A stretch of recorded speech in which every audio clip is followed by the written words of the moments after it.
Next is this report from TASS News Agency that, according to announcement from Kyiv regime, they receive a Patriot, yet another Patriot battery from Germany. So Zelensky himself announced that Kyiv regime has received the new Patriot air defense systems from Germany. No specifics, how many batteries, 1, 2, 3, but Germany did promise, isn't it? 5 or 6 Patriots.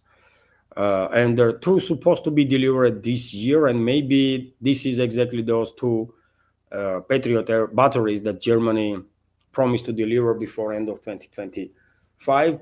Could be the case, of course, and hopefully Russian military intelligence is tracking movement of these Patriots, and as soon as they will, they will be deployed there, Russian Iskanders will take care of it. Russian Iskander missiles or some other weapons, right? Also, RIA Novosti is reporting that, interesting article was published in one of their American US media outlets, conservative, very interesting and dangerous, I will say also, because according to American conservative reports, NATO is discussing a dangerous option for supporting Kyiv regime. And we have quote here, reckless proposals to establish a no-fly zone over Ukraine and shut down even Russian aircraft entering the country's airspace are currently circulating in influential circles. In NATO article notes that the US and NATO officials must abandon their delusional notions of Kyiv's victory and accept the reality, however unpleasant, that if the conflict continues, Moscow will ultimately prevail. The alternative is to risk World War III by turning NATO's current proxy war into a direct full-scale conflict with Russia. The American conservative writes, and this is, of course, very dangerous stuff, by the way. And of course, this media outlet, or so-called media outlet, American Conservative Reports, is a Western media outlet, and we should take any information from Western media with a pinch of salt, mountain of salt, right? But if we keep in mind that after all those false flag operations that NATO countries conducted with the alleged Russian drones and planes and so on, violating NATO's airspace, NATO countries deployed significant number of their planes, right, close to Russian border. They already had a significant number of planes there anyways, and they increased number of those planes, right? And my reading of the big picture was that this is a preparation of NATO or collective Western elites for next phase of escalation against Russia, which will include potentially even attempt of decapitation strike on Russian Federation, on Russian military and their political leadership, or simultaneous large-scale drone and missile strikes, unprecedented scale drone and missile strikes, massive terrorist attacks, when assets of the Western Secret Services are activated on Russian territory. And unfortunately, they do have assets, and this can be confirmed by reports from Russian security services when they are literally on daily basis neutralizing all sorts of terrorist groups that were planning terrorist attacks, right? Mainly under the orders of Kyiv regime. But when we say Kyiv regime, that means NATO, right? And obviously, they are not revealing all of their assets, and there is a high risk, unfortunately, that they still have assets here that they can use for large-scale sabotage terrorist attacks, right? And they will simultaneously, during this first phase of attack, probably conduct a large-scale, unprecedented scale cyber attack on Russian Federation to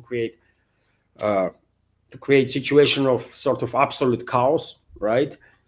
They will fail, I'm quite sure about it, but it does not mean that they're not going to try. And one of the ways they might also escalate could be very much introduction of so-called no-fly zone over their Kyiv-controlled territory, let's say, or whatever they are calling Ukraine.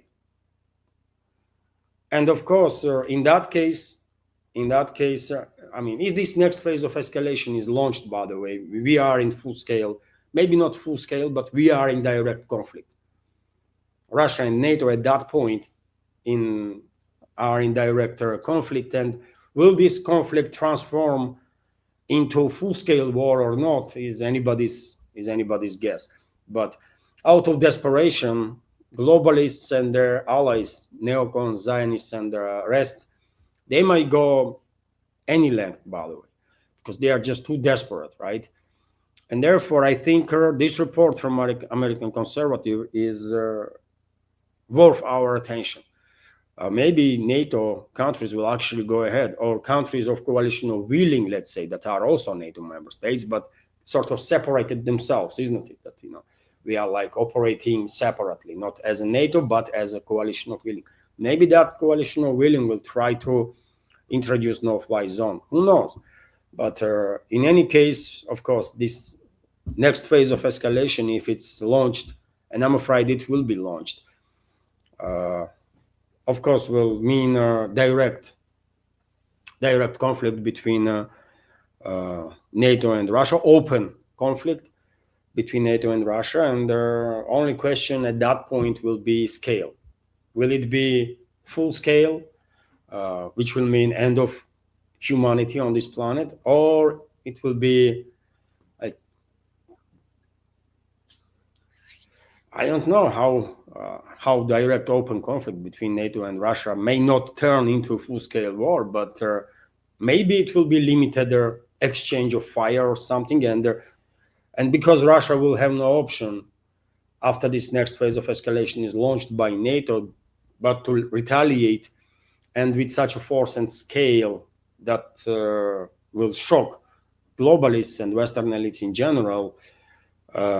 Because of that, maybe they will quickly realize that they have actually lost.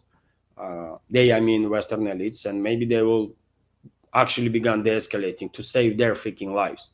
Not because they care about anyone else, but to literally save their lives. Could be the case, but unfortunately, we have more and more indicators that this next phase of escalation is sort of inevitable at this point. Yet again, because of this insanity of the Western elites and their desperation that they themselves cause for them, right? It's Western elites that launched this proxy war. And they're going to pay price now for that, right? Meanwhile, many military experts were suggesting that for this next phase of escalation that I'm talking about quite constantly, US might deploy some additional long-range weapon systems, including ATACMS missiles, and I would not be surprised at all if those ATACMS already are actually transferred to Europe, or maybe even are somewhere on Kiev-controlled territory. Who knows, by the way? You cannot trust anything that comes out from Western elites, right? And their governments that they control in the West, including the US. But recently, as I reported, the Pentagon has officially cleared their transfer of long-range Tomahawk cruise missiles to Kiev regime, leaving the final decision on US President Trump, and he was asked about it, if he's considering to transfer Tomahawks to Kiev regime, and I can give you his short but quite direct answer. But yet again, can you trust him? That's the question, by the way, and that's what he said there. Are you going to use those as a negotiating tool? What's Europe saying on the frozen Russian assets? So are you planning? Is this a totally different question than Nigeria is, right? Different. That was quite a turn. I'm not doing that. What happens is, I guess Europe and Russia are having discussions. I'm not involved in those discussions. Will your administration provide Ukraine with long-range Tomahawk missiles? Is that something that you're not considering that? No, not really. Could happen. I could change, but at this moment, I'm not. What would be the final straw for you that prove that Putin is really not? So you see, his answer was not really. He's not considering transferring Tomahawks, although he's also acknowledging that, well, his take might change, right? His take might change. And it can, but yet again, tomahawks, by the way, I mean, when it comes to tomahawk missiles, Western so-called elites are unable to learn the lessons, isn't it? How many times they presented these Western weapon systems as a sort of game changers, and they always were wrong, right? Russian militaries proved them wrong every single time, and their tomahawks are no any different. Main reason why Russian side pays attention to tomahawk is that it can be nuclear tipped, right? And when we are engaged in a war with NATO, by the way, it's entire NATO with maybe a few exceptions, right, that are financing this war and they're sending their special forces, weapons, everything, right? When you are engaged in such a conflict, who gonna give you guarantees that some of those Tomahawk missiles, if they are launched, not gonna have a nuclear warhead? That's the issue, and Russian leadership was very clear on that. That this is it's not a Tomahawk itself, but it's a potential that those missiles can be tipped with the nuclear weapons. Otherwise, for Russian air defense systems, it does not really make much difference. They're gonna shut down British Storm Shadow, French Scalp EG, or US Tomahawk, right? Or US ATACMS, for example, that Russian militaries intercepted like hundreds of times, right? According to reports, 500 ATACMS were launched against Russia already, which is crazy, isn't it? And some reports are suggesting that US don't even has now stockpile of those ATACMS, right? And that's why all this talk began about transferring to Kiev regime, JASSM, cruise missiles, ATACMS cruise missiles, some other long-range weapon systems, because they just don't have ATACMS no more left, right? Maybe a couple of dozens, I don't know. But their stockpile is being depleted seriously in US, right? So at this point, Trump says no ATACMS for the Kiev regime. Can you trust him? I have some doubts about it, but let's see. Let's see. What I do know, or what I think, at least, I cannot know for sure. Obviously, I cannot see the future, but what I think is that unfortunately, next phase of escalation is inevitable at this point. It seems to me, and we should be ready. We should be very ready as much as we can. I mean Russia, right? That's it. Whatever they're gonna throw at us, we have to be ready to deal with it, and we have to strike back with such a force, intensity, and scale that will finally force globalists, Western so-called elites, to come to the negotiating table and sign up capitulation. That's how it is. And I said quite a number of times, dear friends, that this conflict will end when Russian troops, it is highly possible, I think, that this conflict, high-intensity conflict, military phase of it, will end when Russian troops will reach borders of the Western Ukraine. Rest is going to be liberated 100%. At this point, I don't even have doubts, by the way, that rest is going to be liberated, including Kiev, by the way.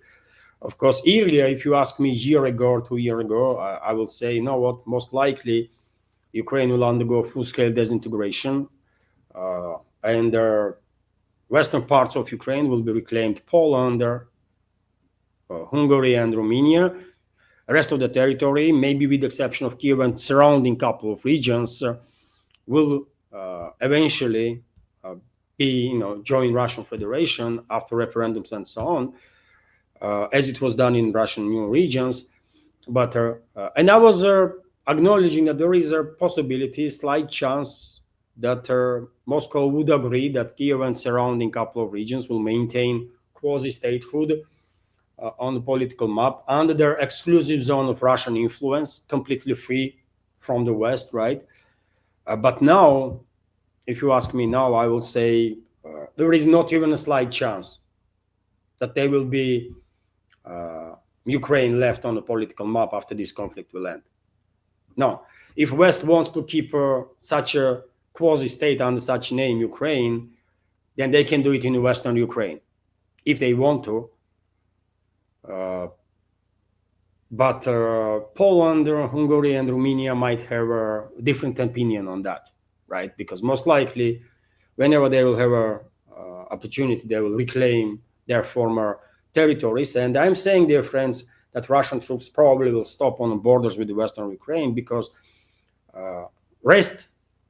everything east of Western Ukraine is a historical Russian land. Kiev was the capital of Russia, by the way, at some point, right? And one of the oldest Russian cities, actually. And also, by the way, when it comes to Western Ukraine, historians might argue that, you know what, Western Ukraines are historical Russian land too. And this is, historically speaking, this is accurate. Originally, by the way, Western Ukraine, majority of the population were Russians, right? But in last 3 to 5 centuries, demographics have changed significantly, right? And because these areas were under the occupation of Poland, Hungary, Romania, and so on, at this point, locals in Western Ukraine, I don't think considering themselves to be, majority, I don't think considering themselves to be Russians or members of the Russian world. So therefore, just not to look as an occupier. We don't want to be occupiers nowhere, right? We are now liberating historical Russian land and Russian people. And in Western Ukraine, just not to be seen as an occupier. We don't need that, right? That's why I think Russian troops will stop on the border with the Western Ukraine, and then let Poland, Hungary and Romania deal with Ukrainian Nazis and the fascists that turn Western Ukraine into their main stronghold. That's the fate of Ukraine, but Western Ukraine will eventually join NATO because it will be reclaimed by Poland, Hungary, and Romania, and the rest of their territory of this former Soviet republic will join Russian Federation. That's it. And they're gonna be no Ukraine on the political map. As it should not ever exist, right? But it's a creation of Bolsheviks. Now, what you're gonna do? Ukraine is a creation of Bolsheviks, right? After revolution, they created their Ukraine. Big mistake on their part, but it is what it is now. You're not gonna go back into history and change anything. Hello everyone, I hope you find informative and useful this short clip from main news update, and if so, please click that like button and leave some commentary just about anything. It might help to deal with the algorithm and reach wider audience.